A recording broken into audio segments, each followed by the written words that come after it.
Introducing the pdfFiller Google Slides add-on.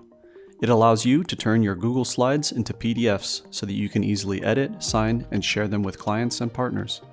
To install the add-on, proceed to the pdfFiller for Slides page in the Google Workspace Marketplace and click Install. Note that in order to proceed, you must log into your existing pdfFiller account or create a new free account if you don't have one. And that's it. The add-on has been added to your slides. Let's see how it works. Open any document from your Slides folder. Click the Add-ons button in the toolbar. Select pdfFiller for Slides from the drop-down.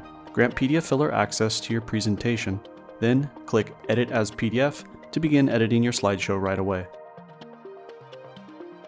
With pdfFiller, you can modify your document's content, type or erase text, highlight important information and black out sensitive data, add sticky notes, images, and so on, insert fillable fields, sign your document electronically or collect e-signatures from one or multiple signers, rearrange pages inside your document, add more pages, and delete the ones you don't need.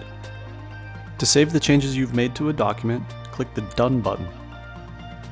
In the new window, choose what you want to do with your document next. Upload it to Google Drive as a new document, or go to the Documents list in pdfFiller. Let's choose the second option. Start using pdfFiller today and get a comprehensive array of tools that make document management fast and easy.